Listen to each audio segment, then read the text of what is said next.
kadib muddo dheer oo laga dhowr sugayay magacaabista golaha wasiirada maamulka Jubba ayaa waxaa maanta digreeto ka soo baxday xafiiska hogaamiyaha maamulka Jubba Axmed Maxamed Islaam Axmed Madoobe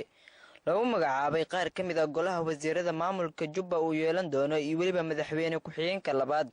ee maamulka Jubba waxaana golaha wasiirada maamulka Jubba ee maanta la magacaabay ay gaarayeen ilaa 8 wasiir ugu horeyntii waxaa digreetada ka soo baxday xafiiska hogaamiyaha maamulka Jubba akhriyay afhayeenka maamulka Jubba Cabdinaasir Seraar Maax marka wareegtada ka soo baxday xafiiska madaxweynaha waxay u qoraysidan dhismaha golaha fulinta maamulka ku-meelgaadhka ee Jubba number 1 waxaa la magacaabay madaxweyne ku-xigeenkii labaad waxaa loo magacaabay Suldaan Cabdiqaadir Maxamed oo loo yaqaano Luga Dheere number 2 wasiirka ganacsiga iyo warshadaha أحمد عبد الحفيظ محمد نمبر 3 وزيرك بيرها حولها يكلوميسيا بروفيسور محمد آدم جامع نمبر 4 وزيرك أرمها بلشدة محمد إبراهيم محمود نمبر 5 وزيرك عاصماتك في دورك حسن ظاهر يرو نمبر 6 وزيرك قرشينته حجيرك عالمي محمد نور إفتن شنبرع نمبر 7 وزيرك أرمها جودها هي أمنية محمد ورسمة فارح درويش وزيرك مالية محمد شيخ يوسف عمر وزيرك معدنة بيها يبيئة عبد نور علي آدم انتاس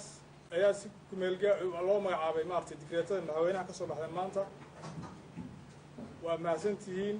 madaxweyne ku-xigeenka koowaad ee maamulka Jubba Cabdullaahi Sheekh Ismaaciil Fartaag ayaa waxa uu sheegay in arrinkani ay tahay mid muhiimad weyn ugu fadhisa bulshada reer Jubbaland meel kasta oo ay dunida ka joogaan waxaan filayaa in reer Jubbaland maanta xukuumadoodii qaybtii golihii wasiirada ahaa waxaan oo dhiman hadduu Ilaahay yiraahdo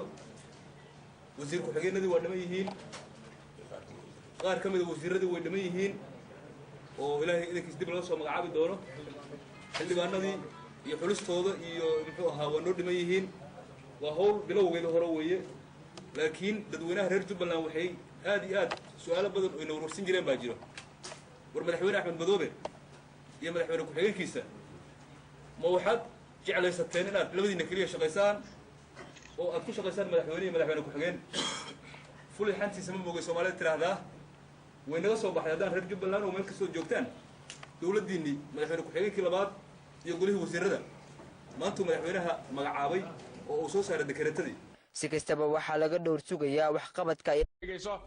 haddii aad doonayso guri haddaad doonayso guri yar haddaad doonayso guri weyn iyo meel baaxad weyn oo lagu noolaado jikado casriya iyo weliba beerta nasashada oo aad u ballaaran iyo guryaha iridda weyn laga gala kadibna ay guryuhu gudaha ku badan yihiin dhismahoodu ammaankooduna uu sugan yahay intaba waxaa kuula diyaaray sharikadaasi waxaa kaloo ay ku diyaarisay dadka doonaya hoteelada in loo dhisay iyo guryaha qaab aad u wanaagsan iyo naqshada iyo guryaha caalamiga ee ku yaala qaaradda Yurub oo kale ayadoo shirkadu ku ballan qaadayso riyadaada inay run ka dhigto waxaa intaas dheer meel kasta shirkadu ay dhistaba biyuhuna ay toos yihiin looguna talagalay goobo ay biyuhu ka baxaan wasaqda oo aan haba yaraatee ku istaagaynin waxaa shirkadaasi ay ka caawinaysaa in korontadu ay si toos tahay waxaan meesha ka maqnayn air conditionkii iyo weliba qalabkii qaadaya qiiqa